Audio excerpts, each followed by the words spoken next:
ወጥቶ መግባት ለካ ብርቅ ነው። አድሮ መነሳትም ብርቅ ነው። ለካ አልገባንም። እግዚአብሔር የሰጠን ሜዳ እግራችን እንዳነሳ ሩጠን አፋችን እንዳነሳ ተናግረን የምንኖርበት ሰላም ለካ አልገባንም። በእግዚአብሔር እቅፍ ያለንበት ግን ዝናቡን ውደዱት። ቅዱሳን በዓላቸው ሲከበር ዝናብ ይመጣል ሁልጊዜ። የነሐሴ ተክለ ሃይማኖት ለምሳሌ ፀሐይ ሰንብቶ የተክለ ሃይማኖት ዕለት ግን ይዘንባል። የሐምሌ ቂርቆስም እንደዚህ ነው እና የበረከት ዝናብ ነው። የፈልግ ሐኪም እንኳን የማህፀን ስፔሻሊስት ቢሆን እንኳን ሴቲቱ ስታምጥ የሚሰማትን ህመም ሊያውቀው አይችልም። ስለ ምንኩስና የቱንም ያህል ብታነቡ መነኩሴ የሚሆነውን ነገር አታውቁት። ሰላም ብርቅ ነው ልላችሁ ፈልጌ ነው።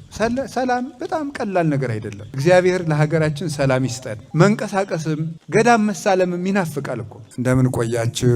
ቸርነት ገንዘቡ የሆነ ፈጣሪያችን በቸርነቱ ጠብቆ ለዚህ ሰዓት ለዚህ ቀን ስላደረሰን ስሙ የተመሰገነ ይሁን። እንኳን አደረሳችሁ፣ እንኳን ደህና መጣችሁ።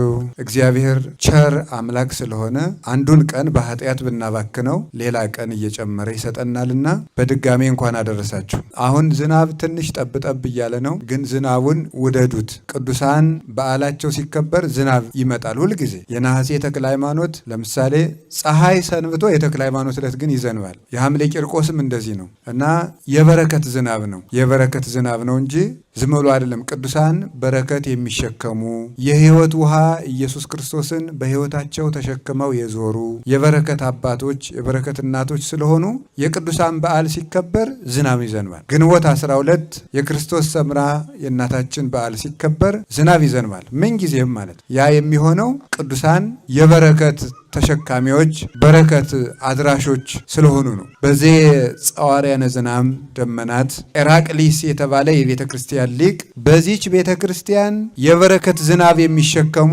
ደመናዎች አሉ ይላል። ደመና የሚላቸው ቅዱሳንን ነው። ቅዱሳን ደመና ይባላሉ። አንደኛ ክርስቶስ የሕይወት ውሃ ስለሆነ እሱን ተሸክመው ስለሚዞሩ በሄዱበት ሁሉ በገቡበት ቤት ስማቸው በተጠራበት ገድላቸው በተነበበበት ቤተ ክርስቲያናቸው በታነጸበት ሁሉ የክርስቶስን የሕይወት ውሃ ይዘው ስለሚገቡ ደመና ይባላሉ። ሁለተኛ ደግሞ እንደምታውቁት ደመና ፀሐዩን ከላይ እሱ እየተመታ ከታች ለሚኖሩት ጥላ ይሰጣል። ቅዱሳን እነሱ መከራ ተቀብለው ለእኛ ደግሞ ካጋንንት እሳት የምናርፍበትን ጥላ እረፍት ይሰጣሉ። በዚህ ደመና ይባላሉ እና ይሄ ዝናብ አሁን የበረከት ስለሆነ እንዲሁም የተንጠበጠበብንን ሁሉ እግዚአብሔር ደዌ ቢኖርብን ሕማማችን፣ ስንፍና ቢኖርብን ስንፍናችን፣ አላዋቂነት ቢኖርብን አላዋቂነታችን፣ የጎደለንን ነገር ሁሉ የሚያነጻ ያርግልን ይሄን ዝናብ።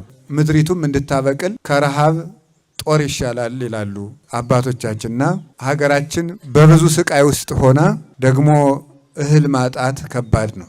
ረሃብ በጣም አስጨናቂ ነው። በእስራኤል ታሪክ ውስጥ በመጽሐፍ ቅዱስ 2 ሴቶች የሚበላ ጠፍቶ የርግብ ኩስ እየተሸጠ ይበላ ነበር። ኋላ መጨረሻ ላይ እሱም አልቆ 2 ሴቶች ልጆቻቸውን በተራ ሊበሉ ቃል ገቡ። ዛሬ ያንቺን ልጅ ነገ ያንቺን ልጅ ተባብለው የአንዲቱን ልጅ በልተው፣ ይሄ መጽሐፍ ቅዱስ ላይ ያለ ታሪክ ነው። በበነጋው ያችኛይቱን የእሷ ተራ ሲደርስ የኔ ልጅ አይበላም በማለቷ ልጅን ለመብላት ከንጉሥ ተካሰዋል። ይሄንን ግፍ ኧረ እግዚአብሔር ተመልከት ብለው አባቶቻችን ጩኸው ዝናብ ዘንሟል። እግዚአብሔር በዚህ 5-6 ዓመት ውስጥ ጦርነት እየተጎሰመ ደም እየፈሰሰ በጎን ደግሞ ምድሪቱን ባርኮ እህል ባይሰጠን ኑሮ የት እንገባ ነበረ? እና ስለ ዝናቡም መጸለይ ይገባል። ስለ ዝናብ በእንተ ዝናማት ናስተበቁ ከመ እግዚአብሔር ያዝንም ዝናብ በሀበ ይትፈቀድ መካን፣ በሚሻበት በሚፈለግበት ሁሉ ዝናሙን ያዘንብ ዘንድ እግዚአብሔርን ስለ ዝናብ እንማልዳለን ይላል ትላለች ቤተ ክርስቲያን። በሚያስፈልግበት ቦታ ዝናሙን ያዘንብ ዘንድ እግዚአብሔር ስለ ዝናብ እንማልዳለን። በእንተ ማያት አፍል ዋፍላግ ናስተበቁ ከመ እግዚአብሔር ይምላኪ አሁን እስከ መስፈርት፣ እግዚአብሔር ወንዞችን እስከ ልካቸው ይመላቸው ዘንድ ስለ ወንዞች እንማልዳለን። ስለ ወንዝ ይጸለያል። ጣና እስከ ልኩ ባይሞላ ኑሮ ጣና ቂርቆስ የሚባል ገዳም ይኖራል? አይኖርም። ሰጥሞ ነበር ማለት። እግዚአብሔር ጣናን እስከ ልኩ ስለሚሞላው ነው ዛሬ ጣና ቂርቆስ ኑሮ መተን የተሳለም ነው። ጣናን እስከ ልኩ ባይሞላው ባህር ዳር የምትባል ከተማ ትኖራለች? አትኖርም። አባይንም ትንሽ ጨመር ቢያደርገው ጣናንም ትንሽ ጨመር ቢያደርግ ሰጠምን ማለት እኮ ነው። ወንዞችን እስከ ልካቸው ይሞላ ዘንድ እግዚአብሔርን ስለ ወንዙ እንለምነዋለን የምትል ቤተክርስቲያን ለዚህ ነው። ወንዙን እስከ ልኩ ሲሞላው ሀገር በሰላም ይኖራል። ከልክ ሲያልፍ ሁሉም ልክ አይደለም። ምድርም ደግሞ ዝናሙን ስታገኝ ደግሞ ድሃ ሰርቶ ይበላል፣ ጭሮ ይበላል። እና በጦርነት ላይ እህል ማጣት ከባድ ነውና እህል እግዚአብሔር ነስቶ አይጣላል። በረከቱን ይስጠን። ቢያንስ ድሃ እንዲያው እየበላም ቢሆን ይሙት ሲሆን መድኃኔዓለም ኢሳይያስ ብሏል፣ እግዚኦ አምላክነ ሰላም ሀበነ እስመ ኩሉ ሀብከነ። አቤቱ ፈጣሪያችን ሁሉን ሰጥተህናል፣ ሰላምህን ስጠን ብሏል። ሁሉን ሰጥቶናል። ስጋውን ሰጥቶናል፣ ደሙን ሰጥቶናል፣ ቤተክርስቲያንን ሰጥቶናል፣ ይቅርታውን ሰጥቶናል። ያልሰጠን የለም። ደግሞ ሰላሙን ይስጠን፣ ሰላሙን ይስጠን። እኔ እንዲያው አሁን የሰላም ትርጉም የገባኝ በመጽሐፍ ቅዱስ ብዙ ተምሬያለሁ። የአቅሜን ያህል ብዙ ተምሬያለሁ ስላችሁ ሊቅ ነኝ ለማለት አይደለም። እንደማልል እግዚአብሔርም ያውቃል፣ እኔም አውቃለሁ እና እንዳልሆንኩም ጭምር ግን በተማርኩት የመጽሐፍ ቅዱስ ትምህርት ስለ ሰላም ተምሬያለሁ። አብዝቶ የገባኝ ግን አሁን ነው በደንብ። ምክንያቱም ብዙ ምናፍቃቸውን ገዳማት እንደ ልብ ሄዶ መሳለም አይቻልም፣ እንደ ልብ ሄዶ መሳለም አይቻልም። ዛሬ እኮ መነኩሴም ይታገታል፣ መነኩሴም ይሸጣል፣ ቄስም ይሸጣል፣ ምንም አይሸጣል። ያልሸጥ ነው ምንድን ነው? እኛ ሁሉ ይሸጣል። ሃይማኖት ይሸጣል፣ ክብር ይሸጣል፣ ቤተሰብነት ይሸጣል፣ ፍቅር ይሸጣል። ሁሉ ነገር ተሽጧል፣ አልቋል። እና ያው አስቸጋሪ ነው። ወጥቶ መግባት ለካ ብርቅ ነው። አድሮ መነሳትም ብርቅ ነው ለካ። አልገባንም። እግዚአብሔር የሰጠን ሜዳ እግራችን እንዳነሳ ሩጠን አፋችን እንዳነሳ ተናግረን የምንኖርበት ሰላም ለካ አልገባንም። በእግዚአብሔር እቅፍ ያለንበት እና እኔ አንድ ጊዜውን አልነግራችሁም። አንድ እህታችን ከአንድ ቦታ ተነስታ ልጆቿን እዛ ጊዜው ቆይቷል። ፍልሰታ ጾምን ልትጾም ትመጣለች እና የዛ ጊዜ መንገድ ተዘጋ እና ሕፃኑ ልጅ ምን አለኝ? ትንሽ ሕፃን ልጅ ነው። አባ የፍልሰታ ፋሲካን አባዬ ጋር ሂጄ መዋል እፈልጋለሁ አለኝ። ትንሽ ልጅ ነው። እንደዛ እያለ አለቀሰ። ምን እናደርጋለን? እኔ መንገድ አልከፍትለት። መቼ እንደሆነ እውነት ሩቅ ጊዜ ነው። ምናልባትም ከዛ የዛሬ 5 ዓመት አካባቢ ማለት ነው። እና አይ ምን አልኩት? የነበርንበት ቤተክርስቲያን በአጋጣሚ ቅዱስ መርቆሬዎስ ታቦት አለ። እኔም ሰማይቱን በጣም እወደዋለሁም ይረዳኛልም በጣም ፈጥኖ ይደርስልኛልና ሂድና ቤተክርስቲያን ለቅዱስ መርቆሬዎስ የፍልሰታ ፋሲካ አባዬ ጋር መዋል እፈልጋለሁ በለው አልኩት። ያ ሕፃን ልጅ ሄዶ ምክንያቱም እኛን ባይሰማን ሕፃኑን ይሰማዋል። ሕፃናት በደል ስለሌለባቸው ማለት ሄደና ያ ልጅ መርቆሬዎስ ፍልሰታ ፋሲካን ሄጄ አባዬ ጋር መዋል እፈልጋለሁ አለ። በቃ እንግዲህ ልጁ ጸልየዋል። ዝም ብላችሁ ሂዱ አልኳት። ሰማይቱ ቅዱስ መርቆሬዎስ ረድቷት ከነበርንበት ቦታ ቀጥ ብላ በሰላም ሄዳ እግዚአብሔር ረድቷት እንዲያውም መኪና ሁሉ ተመድቦላት ማን እንደመደበላት አላውቅም። ሄዳ ፍልሰታ ፋሲካን ሕፃኑም መርቆሬዎስ እንደለመነ ከአባቱ ጋር ዋለ እላችኋለሁ። እና ሰላም ብርቅ ነው ልላችሁ ፈልጌ ነው። ሰላም በጣም ቀላል ነገር አይደለም። እግዚአብሔር ለሀገራችን ሰላም ይስጠን። መንቀሳቀስም ገዳም መሳለምም ይናፍቃል እኮ መጥቶ እንዲያው በኦርቶዶክስ አስተምሮ ምን ይባላል? ገዳማት ይቅርታ ለምጠቀመው ቃል ዘመናዊ ቃል ስለምጠቀም ገዳማት የምእመናን የመንፈሳዊ ኢነርጂ ቦታዎች ናቸው ይባላል። መንፈሳዊ ኢነርጂ አለ። አሁን ዓለሙ ያደክማል እንደምታውቁት። በሚኖርበት ቦታ እድሩ፣ እቁቡ፣ የኑሮ ውድነቱ፣ ማህበራዊ ህይወቱ፣ ፖለቲካው፣ ሲስተሙ ብዙ ነገር አድካሚ ነው እና በዚያ የደከሙ ምዕመናን ገዳም ሲመጡ መንፈሳዊ ኃይል ይቅርታ ቃሉ በጣም ይቀላል። ቅርብ ለማድረግ ነው። ቻርጅ ሆነው ነው የሚሄዱት ነው።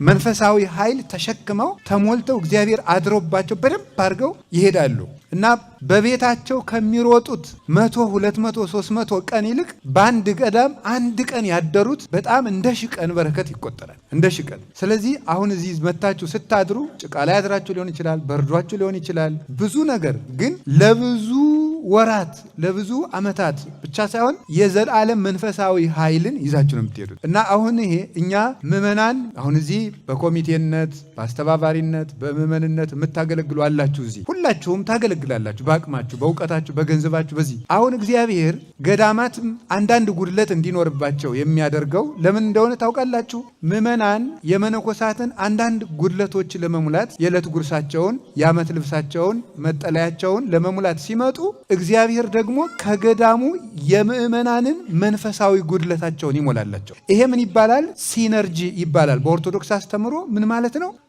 ኦርቶዶክሳዊ መለኮታዊ ስምምነት ህብረት ይባላል። አሁን ህብረት ነው። እናንተ የመነኮሳትን አንዳንድ ጓዳ ትሞላላችሁ፣ ትንንሽ ነገሮች እግዚአብሔር ከሰጣችሁ። መነኮሳት ደግሞ የእናንተን መንፈሳዊ ባዶነት ይሞላል። እናት ትተው የተቀመጡ መናንያን፣ አባት ትተው የተቀመጡ መናንያን፣ ቤተሰብ ትተው የተቀመጡ መናንያን። ምንኩስና እንደሚታየው አይደለም፣ እንደምታስቡት አይደለም። አሁን ለምሳሌ ስታዩኝ እኔ ምን ይጎለኛል እንደው አባ ግን ምንኩስና አባ ሲያዋቸው ተመችቷቸው ነው የሚኖሩ ልትሉ ትችላላችሁ። እውነታችሁን እኮ ነጭ ነው የለበስኩት፣ ካባዬ በጣም ነጭ ነው፣ ምንም በቃ የጎደለኝ ነገር የለም። ስታዩ ምን ይጎለኝ ምንም ምን እንደሆነ ግን አሁን ለምሳሌ አንድ ሰው የሕክምና ሳይንስ ተምሮ በእርግጠኝነት የማህፀን ሕክምና ስፔሻላይዝ ቢያደርግ ሴት ምጥ ስትያዝ ምን እንደሚያደርጋት ቢያውቅ አንዲት ሴት ስትወልድ የሚሰማትን ነገር ግን ሴት ካልሆነ ሊገባው አይችልም። በቃ ነገሩ እንዲያ ነው። የፈልግ ሐኪም እንኳን የማህፀን ስፔሻሊስት ቢሆን እንኳን ሴቲቱ ስታምጥ የሚሰማትን ህመም ሊያውቀው አይችልም። ስለ ምንኩስና የቱንም ያህል ብታነቡ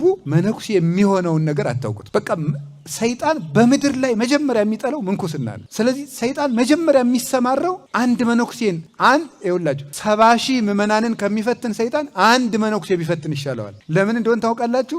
አንድ መነኩሴ እናቱን አባቱን ትቶ በቃ የሙሉ ጊዜ የእግዚአብሔር አገልጋይ ነው። ምንም ሌላ ተካፋይ የለበትም። ፍቅሩን ለክርስቶስ ብቻ እንጂ ለሌላ አያካፍልም። ስለዚህ እንደዚያ ባደረገ ቁጥር ለምዕመናንና ለሀገር ብዙ ሸክም ነው የሚያቀለው። ያ በመሆኑ ምክንያት መነኩሴን መጣል ቤተክርስቲያንን መጣል እንደሆነ ያውቀዋል። መነኩሴን ማበላሸት ሀገርን ማበላሸት እንደሆነ ያውቀዋል ሰይጣን። ለዚያ ነው አብዝቶ ውጊያውን መነኮሳት ላይ የሚያበረታው። ስለዚህ እነዚህ እግዚአብሔርን ብለው የወጡ መነኮሳትን በአቅማችሁ ስታገለግሉ፣ ገዳማትን ስታገለግሉ ሕያው እግዚአብሔር በሚያውቀው የእናንተን ጉድለት ለመሙላት ከእናንተ የማይዋሽ ማን ነው? የማያጭበረብር ማን ነው? ቢያንስ በቀን እንደው 5 ውሸት ሳትዋሹ ትውላላችሁ። በጣም ይቅርታ፣ ጥናት ያስፈልገዋል። ደግሞ ውሸትና ጥናት እንዲህ ስንት ስራ እያለ ጥናት ያስፈልገዋል። ግን ቢያንስ እንደው በአማካኝ 5 ተዋሻላችሁ በቀን ማለት። አሁን ያ ሁሉ ውሸት ተደምሮ ሐሰት የአመፅ ራስ ነው ይላል እግዚአብሔር። አንድ ቀን ሳውሎ ያሳድረናል አዲያ በዚች ነው ትንሽ ያቅማችሁን በቃ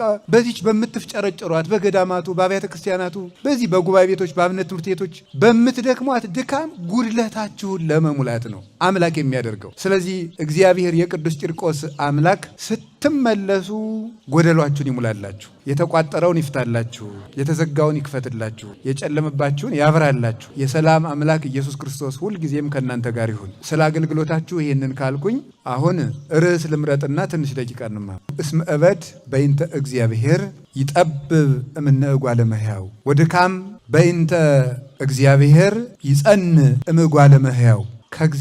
የእግዚአብሔር ሞኝነት ከሰው ልባምነት ይሻላል፣ የእግዚአብሔር ድካም ከሰው ኃይል ይበረታል። ይህ ነው ኃይለ ቃላችን። እስኪ ያዙት አንዴ ላስብላችሁ። እኔ በደንብ አድርጋችሁ አፍ ያላችሁ ሁሉ ተናገሩ። ይችን የእግዚአብሔር ሞኝነት በሉ ከሰው ልባምነት ይሻላል፣ የእግዚአብሔር ድካም ከሰው ኃይል ይበረታል። እንድገመው። የእግዚአብሔር ሞኝነት ከሰው ልባምነት ይሻላል፣ የእግዚአብሔር ድካም ከሰው ኃይል ይበረታል። ድገሙ። የእግዚአብሔር ሞኝነት ከሰው ልባምነት ይሻላል፣ የእግዚአብሔር ድካም ከሰው ኃይል ይበረታል። አንደኛ ቆሮንቶስ ምዕራፍ 1 ቁጥር 25 ላይ ቅዱስ ጳውሎስ የተናገረው ቃል ነው። ቅዱስ ጳውሎስ በቃ የቤተ ክርስቲያን ፍጹም ሐኪሟ ነው። መድኃኒት ክርስቶስን ለየበሽታችን የሚያቀርብ ማለት ሁሉንም አይነት በሽታዎች የሚያክም ብቸኛ ሐኪም ጳውሎስ ነው ይላል ቅዱስ ዮሐንስ አፈወርቅ። እንግዲህ ሐኪም ታውቃላችሁ አይደለም? አንድ ሰው ልቡን ሲያመው የልብ ስፔሻሊስት ያየዋል። ኩላሊቱን ሲያመው የኩላሊት ስፔሻሊስት ያየዋል። አንዱን ሲያመው ብቻ አይምሮውን ሲያመው የአይምሮ ስፔሻሊስት ያየዋል። አይኑን ሲያመው የአይን ስፔሻሊስት። አንድ ሐኪም አንድ ነገር ነው የሚያውቀው። ጳውሎስ ግን ሁሉንም በሽታ ያክማል ይላል። ስንፍና ላመመው ትጋትን ይሰጠዋል፣ የትጋት መድኃኒት ያዝለታል። መለያየት ላመመው የአንድነት መድኃኒት ይሰጠዋል። ድንቁርና ለጸናበት ብርሃን ክርስቶስን አንተ የተኛህ ንቃ ክርስቶስ ያበራልሃል ብሎ ይሰጠዋል።